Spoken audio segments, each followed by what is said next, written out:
On the 4th of July, NolanWells went to Horn Island with some friends for a normal 4th of July trip. But Nolan was missing by the end of the night. His phone made it back, but he didn't. 2 days later, he was found dead, and even now, people are trying to piece together what actually happened to him. Instead of focusing on theories, in this video, we're gonna focus on putting all the verified information into one timeline. From the beginning of the trip, to the boat emergency, to Nolan being left on the island, the search, and newer updates on the case. But first, I want to give my condolences to the Wells family, and the investigation is still ongoing. July 4th, the trip to Horn Island.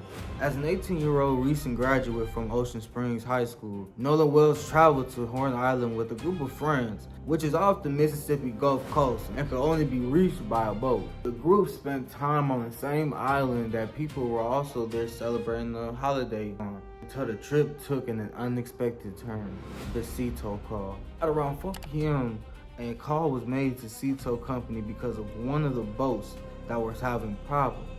The caller reported to a bilge pump malfunction that was causing the boat to take on water. Hey, we're at the west tip of Horn, and our bilge pump stopped working. We're sinking. Can y'all please come? We have a membership. The caller believes the boat could be sinking, but the boat ultimately did not get towed, to which the boat left the island around 4:31 p.m. and returned to mainland around 6:06 p.m. So about hour and a half, 5 minutes later, so about 95 minutes. The recording that later became publicized does not identify everyone that's on the boat, but it does confirm that the group is dealing with a problem early on. Nolan stayed behind. According to information given to investigators, Nolan stayed behind because he believed he could return to the mainland with someone else. Reports said that he was on the island with a young woman named Katie. It's not confirmed, but Katie's sister said that Katie thought Nolan went back to the boat to go back to the mainland. Nevertheless, video later showed that Nolan was not on the boat when it left the island and the group returned. But what about the phone? Nolan's family questioned why would he be left on the island with no phone. The possibility of messages or photos deleted or important information that's online still exists. But as of now, the public has not seen proof that someone deleted evidence. Then, Nolan is reported missing.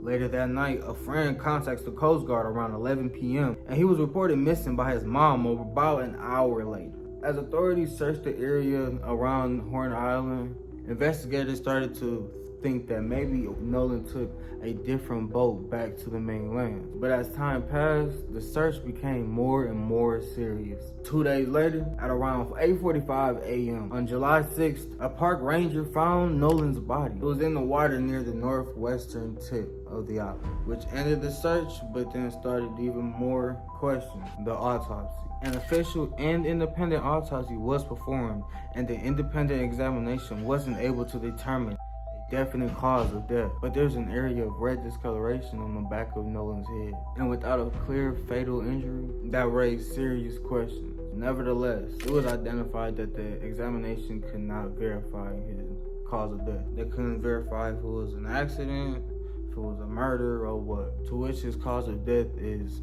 still unresolved to this moment. You spoke about transparency during the eulogy. What are you hoping and wanting from investigators?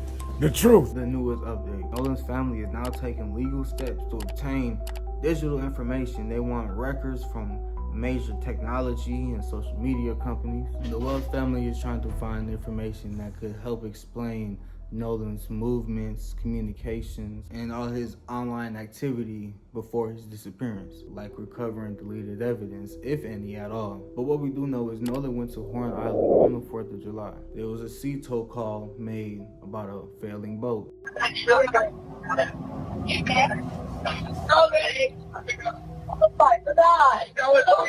Sea Tow Assistance, Vicky speaking. How can I help you?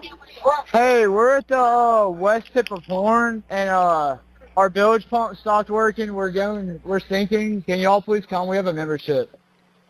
All right, of course. How far is the work coming up, sir? Can you give me a description? Ankles? What'd Hello? you say? Hey, Yes, how far is the water coming up, sir? it's coming up.